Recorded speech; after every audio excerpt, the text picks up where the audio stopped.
Eu vou te contar a história hoje de um lutador que é assustador, mesmo não tendo um poder de nocaute absurdo. E é talvez um dos maiores boxeadores japoneses da nossa história. Hoje a gente vai falar do Naoya Inoue, que é apelidado de The Monster, o monstro. Ele tem 27 nocautes da carreira, não tô falando que ele é o mão de alface aqui não, mas o cara simplesmente é um dos boxeadores mais temidos por conta da sua explosão. Se você ficar até o final desse vídeo, eu vou te mostrar a maior aula de boxe que o Inoue fez em 2026 e a lição que ele passou não foi sobre potência, sobre nocaute, mas sobre controle. Isso os japoneses dominam super bem. Controle de distância, controle de ritmo, controle de reação e principalmente o controle mental. Nesse vídeo a gente só tem uma pergunta para responder. Se o Inoue é vendido para o mundo como esse monstro todo do nocaute, o que ele fez exatamente para vencer o maior adversário da sua carreira até agora? A maior luta da história do boxe japonês. A luta contra o Junto Nakatani. Essa luta, quem sabe, foi a luta mais esperada de 2026. Eu vou te contar detalhes dessa luta, tudo o que aconteceu e como o Naoya Inoue conseguiu controlar e vencer a maior luta da história do boxe japonês. Eu quero falar uma conversa séria com vocês. Você sabe que o boxe no Brasil tá revivendo agora, a gente tem muita missão e eu tenho uma missão única aqui nesse canal, que é ajudar a digitalizar as histórias de boxe aqui no Brasil, trazer lutas internacionais, lutas brasileiras e trazer o boxe de verdade, sem precisar vender rifa, cassino, tigrinho, tudo pra vocês da melhor qualidade possível, se preocupando com quem me assiste. E pra isso a gente tem os patrocinadores do canal e hoje eu vou apresentar um novo. Não tô falando da Maximum, não tô falando da Growth, vou apresentar um novo patrocinador. Hoje a gente vai falar da Apex Performance. Cara, essa empresa é muito legal, você tá vendo que esses óculos que eu tô usando nos últimos vídeos, esse óculos laranja pra filtro de luz azul, pra você usar no trabalho à noite, pra dirigir à noite, você tem esses óculos que bloqueiam as luzes azuis do seu celular, do seu computador, caso você é um cara que trabalha muito à noite, até para regular o seu ciclo circadiano também. A Apex vende esses óculos e também tem vários artigos. Eles têm aquelas coisas dilatador de nariz, para você botar um adesivo na boca, para você respirar apenas com o nariz. Tem banheira de gelo, tudo no site para você ter a melhor parte da performance física de recuperação. A Apex está agora apoiando o nosso canal e você ganha 10% de desconto no site completo deles para qualquer item, seja o óculos, dilatador nasal, qualquer coisa. Só utilizar o cupom FALA.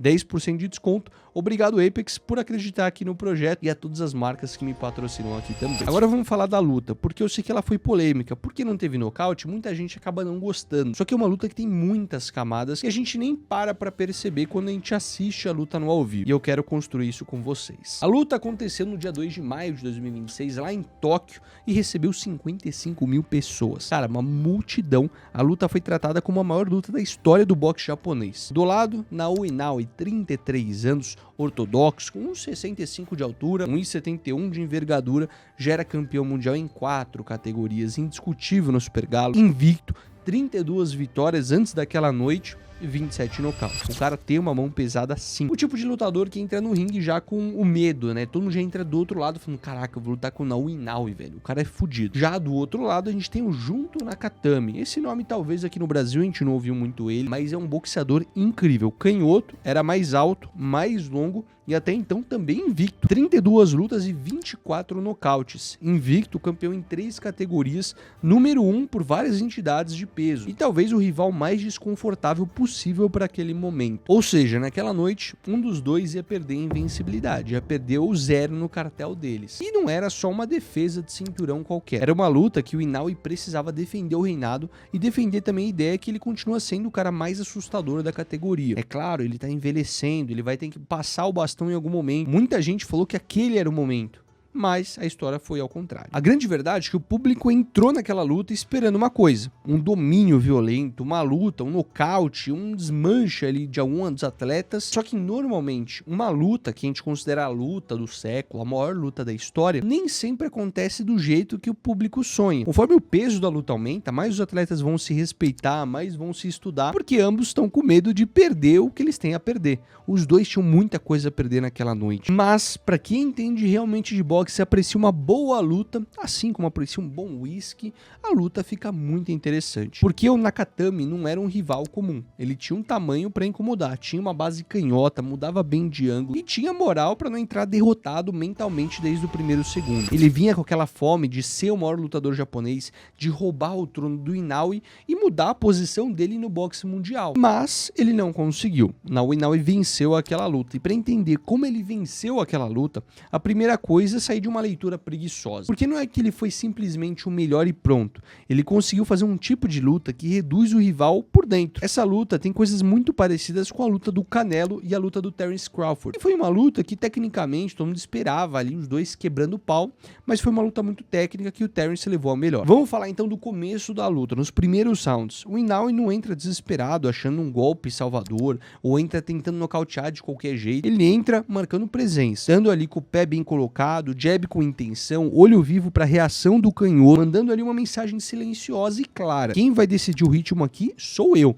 Vou controlar o centro, vou ficar aqui ditando o ritmo da luta. Esse é um ponto que muita gente ignora, quem vê boxe pela primeira vez. Porque isso é um fundamento, isso é um critério de pontuação entre juízes. Tem lutador que domina batendo mais forte, tem lutador que domina fazendo o outro hesitar. E o Inoue nessa luta fez os dois. Só que a parte mais valiosa foi a hesitação que ele implantou no Nakatami. O Inoue ele conseguiu dominar muito bem o tempo da luta. O Inoue fez o round parecer curto pro Nakatami. E como que ele faz isso? Como que ele reduz a perspectiva de tempo? Tomando a frente da informação. Quando um rival pensava em medir a distância, ele chegava ali e falava assim, tá, legal, vou começar a trabalhar agora. Ele não deixava isso acontecer. O Inoue já ia marcando o corpo dele, já ia apertando a luta, não deixava ele pensar, nem ele ajustar a distância dele. E o grande critério que transformou o Inoue imbatível foi a imprevisibilidade. Não dava pra prever o que ele ia fazer. Se uma hora dava a entender que ele estava reduzindo o ritmo, ele acelerava e mudava a velocidade, e vice-versa. Isso é muito importante. O boxeador não luta contra um oponente apenas, ele luta contra o tempo disponível, os 3 minutos do relógio, o número de rounds que eles acordaram. Se você atrasa a leitura do cara, deixa você menos previsível, você começa a criar um abismo entre você e o seu adversário. E foi isso que o Inoue fez muito bem. Ele não deixou o Nakatami se instalar de maneira confortável na luta. Ele não deixou ele entender o jogo dele, não deixou ditar a luta. Mesmo quando o rival encostava nele, nos melhores momentos, a impressão é sempre que ele estava se recuperando terreno. Ele nunca perdeu o controle da luta. E aí o critério número 2 que fez o Inoue vencer aquela luta foi o jab dele, que não era simplesmente um toque, era um freio. Muita gente viu os melhores momentos e vai lembrar dos diretos pesados que funcionam muito bem contra canhotos. Só que a base de todo o controle começa no jab, e não era aquele jab decorativo, era um jab para travar o passo, para roubar a visão, para marcar a distância. Quando você domina o golpe mais importante do boxe, que é o jab, você não ganha só o ponto que o juiz dá para você, você bagunça a coragem de o outro de pisar onde ele quer. Porque se ele toda hora tá entrando e você tá tirando ele com o jab, o cara começa a ficar com receio de entrar. Eu vou tentar fazer uma tradução muito prática para quem começou a treinar agora. Tem um aluno que usa o jab como obrigação, quase que uma burocracia. O Inoue usa o jab como um comando, é uma outra lógica. A gente viu isso no UFC também, de um lutador ali que ganhou um cinturão simplesmente usando o jab, de tão poderoso que é esse golpe. E o Nakatami, ele começou a respeitar até demais o Inoue. Quando o boxeador começa a pensar demais antes de soltar uma combinação, ele já chega atrasado, você não tem tempo para pensar, tem que ser muito na intuição o boxe. E quando você chega atrasado, o golpe perde peso, a combinação perde continuidade, a iniciativa vira meia iniciativa. Isso foi deixando a luta com um sufoco silencioso, não aquele massacre que a gente gosta de ver de trocação pura, mas é o tipo de luta que o rival vai ficando desconfortável, mesmo que ainda vivo no combate. Falando agora do meio da luta, a partir do 5º, 6º round até o 10º round, essa parte da luta mostra que não é só sobre nocaute, porque agora eu preciso muito da sua atenção. O Nakatami ele não desapareceu, não é que ele foi tão ruim na luta. E esse detalhe que mostra que o Nakatami ainda estava vivo no combate, mostra que a vitória do Inoue foi muito maior. Nessa parte do meio da luta, o Nakatami conseguiu encurtar em alguns momentos, a luta apertou, o ambiente pesou e o tipo de combate que obriga o campeão a provar